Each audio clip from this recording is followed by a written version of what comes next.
November 8th, 2020. I'm just going to just be short. The election process supposedly is over.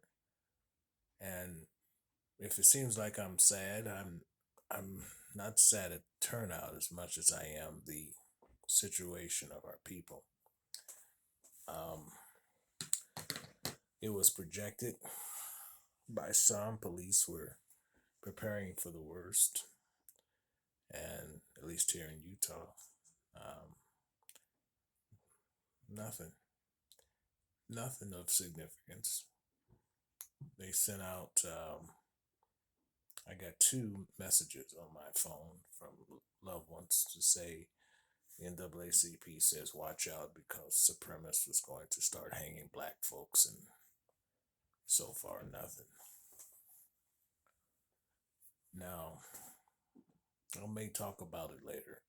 I purposely, I believe, the leading of the Holy Ghost, stayed off of Facebook this last week, and I have some other things to share. But as I said to my family on the other day, that some was saying they were rejoicing.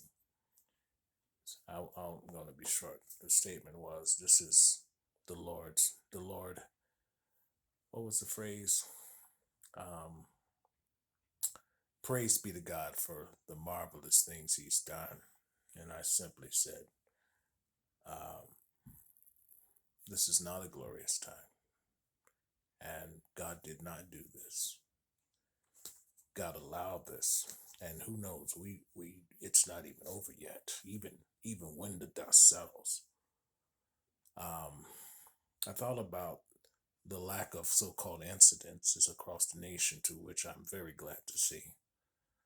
If there was one thing positive that came out of this, whatever it is, and it's being challenged, is that we didn't have the violent upheaval.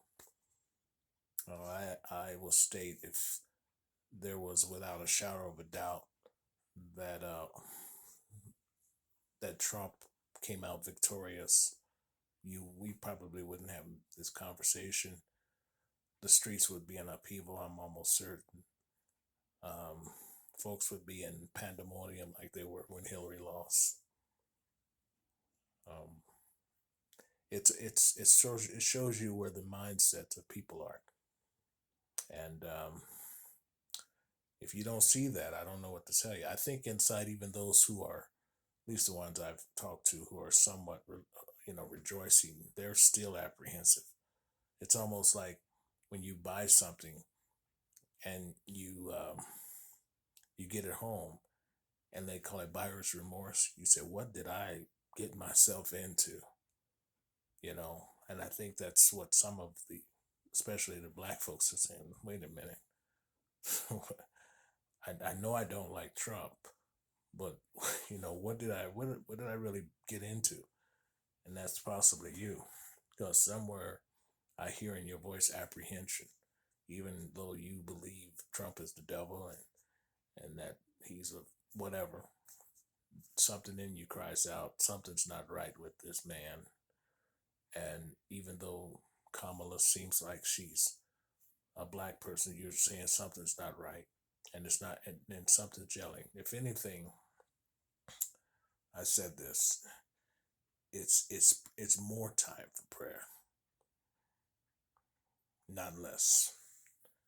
And I would just suggest to you who are rejoicing, don't rejoice too much. And I'm not saying that in a bitter way. My sadness doesn't come from the loss of an election of another person. That is so far removed from it. And if you see that, you don't. Let me tell you the full picture. The full picture is that we really still don't know what time it is as a people, no matter if Trump or Biden win. Because if he won, you should be asked. You shouldn't be celebrating. You should be asking, "What now?" That should be your answer. What are you going to do now? And I know you're gonna say, "Well, we're gonna pray to Jesus." Yeah. Well, we should have been praying. than Trump, we should have been praying. That's what I'm hearing from a lot of people. Oh, it's now time to pray and peace. Yeah, I agree with that. But that's almost hypocritical because what were you praying for before? That's part of my sadness and bitterness is that if we believe that somehow voting, I don't care if it was Trump or Biden, that somehow all is now going to be right with the world,